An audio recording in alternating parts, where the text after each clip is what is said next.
ரீதியாக உங்களுக்கு நல்லா இருக்கும், நல்ல பேர் கிடைக்கும், கூட இருக்கிறவங்க ஹெல்ப் பண்ணுவாங்க. அது மாதிரி நல்ல அதெல்லாம் லைஃப் வந்து ரொம்ப ஜம்முன்னு போயிட்டு இருக்கும். அதெல்லாம் வந்து எந்தவான பிரச்சனை இல்லை.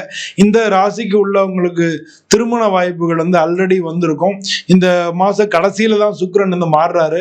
அது மாதிரி களத்திரஸ்தானம் 7ஆம் இடத்துல இருக்கிறதுனால பல பேருக்கு வந்து இந்த மாசத்துல திருமண வாய்ப்புகள் வந்து கூடி வரும். உங்களுடைய பார்ட்னர் கூட இருக்கிறவங்க எல்லாம் நிறைய பேர் உங்களுக்கு ஹெல்ப் பண்ணுவாங்க. அதெல்லாம் வர உங்களுக்கு நல்லதா இருக்கும். பட் எப்படி இருந்தாலும் செலவினங்கள் குடும்பத்துல வீடு சம்பந்தமான செலவினங்கள் அதிகரிக்கும். ஏதான ஒரு இடத்துல போய் பணம் மாட்டிருக்கும். ஸோ அந்த மாதிரியான சின்ன சின்ன பிரச்சனைகள் மட்டும்தான் உங்களுக்கு பாதிப்பான விஷயமா இருக்கு. மற்றபடி வந்து இந்த மாசம் வந்து எல்லாமே நல்லா இருக்கு.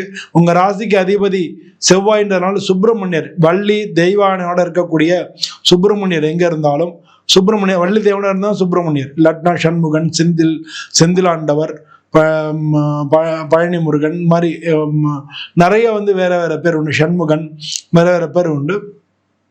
பட் வள்ளி தெய்வானையோட இருந்தா